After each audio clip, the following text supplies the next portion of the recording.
welcome back to Bourbon Barrel Talk. I'm your host, Scott Minton. Today's episode of Bourbon Barrel Talk is brought to you by Fulton Smith Insurance Agency. At Fulton Smith Insurance, owner Mark Smith and his team can help insure your home, auto, business, life, and they also offer Medicare supplements.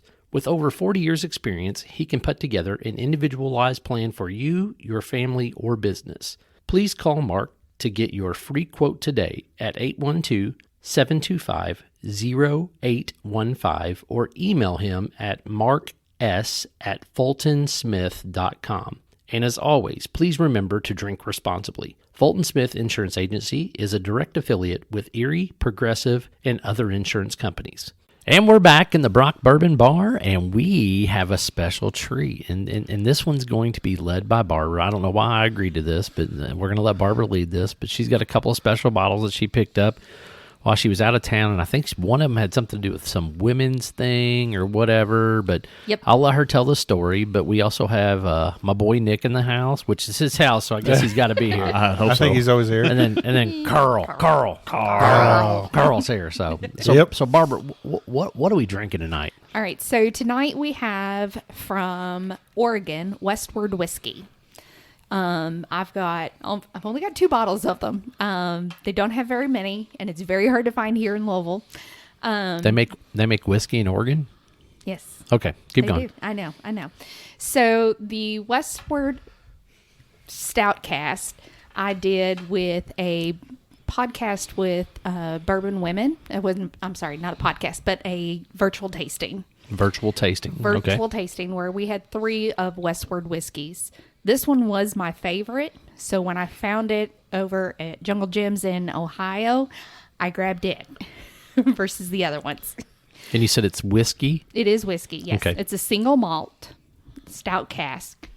It is... Finished in a stout cask. Correct. Reading's fundamental. It's on the bottom right-hand corner of the bottle. It's 90-something proof. 92 proof. Yeah. I can't see the bottle, but I heard him talking about it earlier. Had a rough day. Okay, I'm sorry. Yeah, 92 proof. So it's Oregon straight malt whiskey finished in stout cask. So basically, you're giving us American Scotch. Yes, I was about to say this is basically American Scotch finished in a stout barrel. Maybe. Does it say what kind of stout barrel it is? Does it give like the brewery or whoever? Flip it on the back. Yep. Like I said, reading's fundamental. Nope. So will there Not be at all. peatiness to this that Scott There's hates? no peat. No, I've there's no peat. already smelled it. Yeah, There's no I'm about to say, peat. yeah. The I peat will would tell be you that very prevalent. there's an insane amount of malt though. Oh, yeah, the malts comes straight through this. Mm-hmm. This is like going to the candy store and like that chocolate malt, like malted milk Whoppers. balls, like Whoppers. Yeah, like if you could just take the chocolate and tear it off and then just like chew into that, that's what I'm imagining I'm about to swallow on here. I say that's the old school way of doing the Whoppers. Just let the Whopper stay in your mouth for a long period of time, let the chocolate melt off, and then eat the malt. then just crunch on it. Yep. Bingo. Well, the malt almost disappears too. It just almost melts away itself. But I mean, that's what I'm getting. I'm getting a very heavy malt. You get a little bit of that subtle beer note, but For the old school people in those Whoppers, most of those were always stale. oh, for sure. Yeah, man, I tell you, I don't know that I would say that this is a stout though. Like it does smell beer finished because I almost get like a hoppy, like yeasty type smell. Well, and I think that's what's so ironic is that I am not a beer person in any way, shape, or form. So for me to have picked this one as my favorite was definitely really, really bizarre. So now we're Alanis Morissette too. It's ironic. Yes. Is it like rain on your wedding day? Is it a free ride when you've already paid? And she's over cracking up. Yeah, I got her again. All right, somebody take a pull of this and tell me what you think. I'm still trying to get used to this nose here, man. The malt is all I'm tasting like up front. I could see where the beer and like the yeast and the barley come in to play, but I'm getting more malt than anything. I get like a sweet malt at the very beginning, and then there's like a changeover to kind of almost a yeasty sour note that I'm getting towards the end. Yeah, so I definitely wouldn't put that on there, but you know what this really tastes like? If I was going to narrow it down, because it doesn't taste stouty at all. It actually tastes like what I would say would be like a mid-level hoppy like lager, like a Heineken or like a Rolling Rock. Oh yeah, I can see that. Now I'm actually getting a little bit of that after beer lager taste. Yeah, that's what I'm saying. Yeah, in the that's what's back. it doesn't come off as stouty at all. No, it's more of like American lager aftertaste. Yeah, man, It's different, that's for sure. that is definitely different.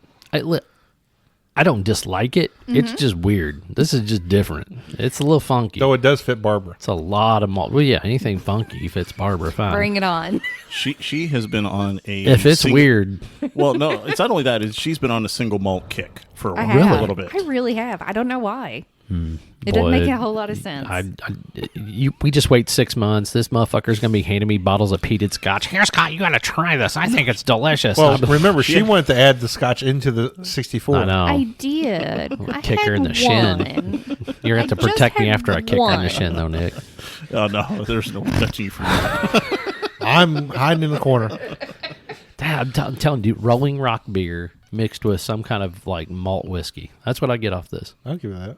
The more I sip of it, Rolling Rock. I mean, it's Rolling Rock. You know what you just made me think of? A Boilermaker. I wish we had a Rolling Rock. I wish we had a Rolling Rock here. I'm telling you. But no, a Boilermaker. Go to Todd's house and send the boys over there and be like, do you have a bottle of Rolling Rock, Todd? Todd, do you have a Rolling Rock? Send the boys over there. Tell them that we need this shit for scientific purposes. Give it to the 12 and 7-year-old. Yeah. Sure. But no, The seriously, 7-year-old. No is even better. Send him over there. Bring it on. what Way cuter. It's harder to turn down. what the best way that I could describe it is if nobody knows what a Boilermaker is, but this would be having Jameson is a shooter in a pint of Rolling Rock. You drop it and then shoot it. Yeah. I'm not hating your thought process there. It's a little malt. It's a little more malty than Jameson. Yeah. Yeah. It is. I'm just trying to. I was Absolutely. just trying to think. Feel like What more would like be, a red breast if you had. I threw get that where you're in. coming from, though. I'm picking up what you're putting down. It's just this is maltier, definitely than Rolling Rock. I was trying to, try to think of something, similar to what people would probably know. Not everybody knows red breast as much, and everything. That's true. But Jameson's more out there. Yes. Either that, or I could say one of the earlier McClellans or Glenfiddich's.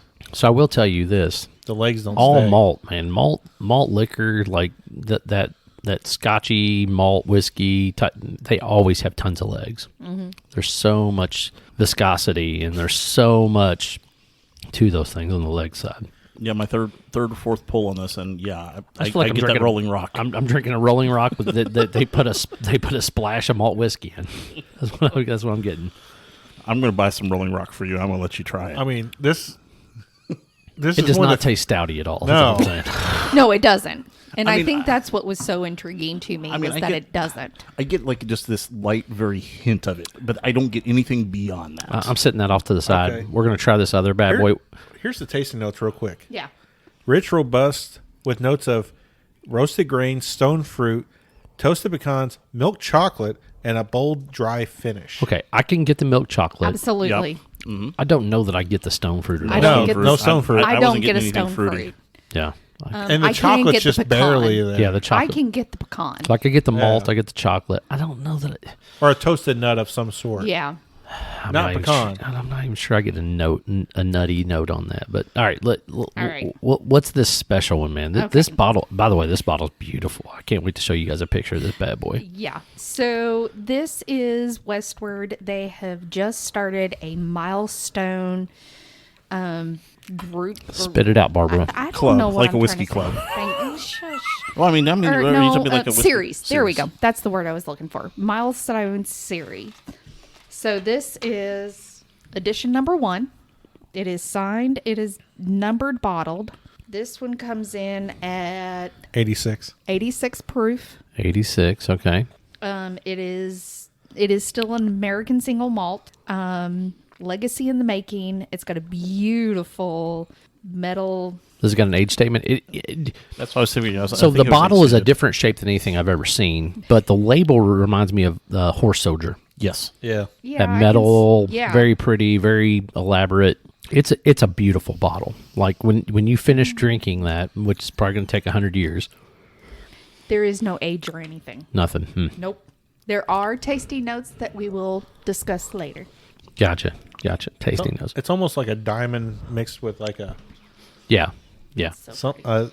a more rounded. Yeah, it's base. it's got a faceted top like a stone would be, whether it's a diamond or an emerald or whatever, and then it's kind of straight down from there, like at an angle.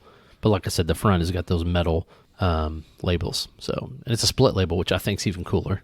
So, all right, nose, malt, a little bit of caramel.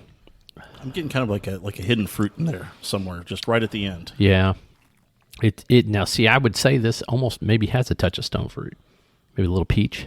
There's even a very, very hint of citrus almost, just on the nose. I'm Right? trying to, Yeah, I'm same with you. I'm determined not to say don't know if there's anything any- because I've got. You've got the a whole lot tasting of notes in No, front I of don't you. know if there's any chocolate though. It's I'm not really getting chocolate, but it's almost like something Dark and rich, dark and yeah. roasty. Yeah. somewhere there. I don't know. The nose on this one's definitely a little bit more complex than the other one. Agreed. All right, I'm gonna take my first pull. Anybody else got any other nose on the notes? Notes for the nose? Oh, Carl's about to go for round two, pull two. Yeah, I've already had one pull. I will say I like this this malted whiskey better than the first one, Okay. but I'm not a beer person, so that's Neither am I. All right. the first one's not bad. It's just No. the second one. It's like a brown sugar, maybe like or a honey or something. All right. There's a sweetness in So there. Well, we're not done yet. all I'm doing is the nose, you doofus. Okay. Delicate nose with So for the aroma, ironically enough, Scott, you hit it on the nail. Candied citrus, heather honey, toasted almond, and toffee. John would have cussed you out if he ever heard that. What? The last time he heard of Heather, Yeah, I would have not picked up Heather. No, That's a Barbara note. that's all you. Nothing wrong with that. you know, the funny thing is The only that Heathers I smelled totally different than this. Oh Lord, it's a different podcast, my friend. Oh, Yeah. my bad. that's a different discussion. Now, the funny thing is that I'm getting that Rolling Rock-esque aftertaste on this one too. Yeah, I am. It does have a little beer taste. And it might be just the fact that the graininess from the malt, and it might be the yeast strain that they used Yeah. to make the beer beforehand. The low beer, The low wine, yeah. the low wine. Yeah. That's right. though it does stay on the front of the tongue better than the first one to me. Oh yes, yeah. Oh, dude, it's got a much better mouthfeel. This is a much better pour overall. Oh yeah, it's only 6% lower proof. Yeah. But you do. You get a little bit of that candiness. You get a little bit of the citrus. and the malt is mild. I'm not. I mean, Yeah, it's not as forward. I'm getting more heavy malt on the nose than I am on the taste. But it Yeah. is very, very malt forward, and it's got a weird complexity to it. Thank God, no peat. That'd be bad if one of our group was named Pete. I don't know. I mean, I know some peats, but thank God this doesn't smell. It doesn't smell or taste like any of the peats I know either. Well, pizza and Heather's. Wow. All right, what's the tasting notes on this bad boy? All right. Tasting notes. They are on the palate raisin and plum. No. Not Sorry. getting that. No. I can get the raisin. I'm sorry, guys. Yeah, I can get maybe some of the ethanol-y, like alcohol-y. Maybe like you bite into a raisin, Yeah, like- kind of that juice. yeah, that- maybe yeah. that. Yeah. But that's about all I'm gonna. Yeah. Light butterscotch. No. No, I know where my Werther's original is. There's nothing in there with that. And then we've got cinnamon spice and walnuts. I could sort of see the cinnamon, I can see, a little bit of this. not the walnuts though. I would call it a baking spice. So, Well, baker's cinnamon, not. So Yeah, the mouthfeel on this, when you think about the oiliness of a walnut and a little bit of that bitterness, I can Yeah. see that coming through. Absolutely. that makes take sense. sense. take another Like pull. that, Take yeah. another pull, and really just like think about the oiliness that comes from a black walnut, but more of the taste of a light walnut, like that. yeah, I give it that. Yeah. I can see that. Yeah, absolutely. Yeah, it's weird. The finish sort of goes away a little quicker, but the front mid just stay to me. Yeah, it's all mid palate for me. Like the front's quick, it's real. It's not a whole lot, but the mid palate's really, really good, and the finish is just it's good. It's just not great. So according to the tasting notes, the finish is brown sugar, baking spices, rich dried fruit with lingering vanilla. I don't know that I get vanilla either. I think we're too jaded on bourbons to get that rich vanilla. Yeah. To where might be more subtle vanilla. Yeah. Yeah. This is like a dash or something. Right. Spleesh. It's a spleesh of vanilla. It's like what I put in my eggs. Spleesh. Just a spleesh. You put vanilla in your Yes. eggs? You put vanilla in your eggs? Really? Yes, I do. Really? Like scrambled eggs? Yeah. Check I've always the front did it. door. Hey, you know what? Try something different. Get some of that Knob Creek maple, and then God while you're almighty. making scrambled eggs, pour just a little bit in there. To the moon. Well, I know what I'm doing now. Knob Creek maple Absolutely. put it in- Sausage as well. and put it in with the eggs. Eggs, just like it doesn't Just have to a be little, much. just a Maybe tiny like bit. like a half ounce or so. Put it in there while it's Talking like cooking. 5 or 6 eggs or 1 or 2? Or, Usually about 2 to 3. Shit. I mean, listen, I'll give anything a try. Yeah. I just got some of that Starlight honey from the Fall Bush Festival or whatever. Ooh, So- okay. Or maple. Sugar- Sorry, uh, the sugar sugar rush. maple bush. Yeah, sugar bush. Sugar yeah. bush. Sugar Rush. Whatever. I'm in the ballpark. Close enough. Bush fall, bush this, bush that. Bush League. All I know is I love bush. All right. It's more than I need to know. All right. Anyway, I mean, for me, this isn't even close. I'm gonna take bottle number 2 over bottle number 1. And what do you guys got? I'm gonna I take got bottle number 2. bottle two. So for somebody who's never had bottle 2, but I have had bottle 1, I do have to admit bottle 2 is a little bit Yeah. better than So number 1. they're limited edition. It is. $5,000 bottle of. No. I know. It really wasn't that expensive. I'm being. I want It to was- being say funny, it was about but $260. it was- Wow. yeah, So it it's- was very pricey. it was though. It was Yeah. pricey. But I will tell you that it's all about the presentation. The box is fantastic. Oh, yeah. The box is absolutely The incredible. bottle's gorgeous. It came with a whiskey stone with the W for the Westward. Right. I appreciate you sharing this. Oh, yeah. You're I don't, welcome. I don't know that I would buy this again if I was you, but hey. As I said, this is more up her alley than mine. It and is at mine. I like it. Not everybody's into malt. I have an idea that Nick's not going to polish off too much of this bottle. I think Barbara's going to Nah, I hit think this one these pretty are heavy. all mine. This is all hers.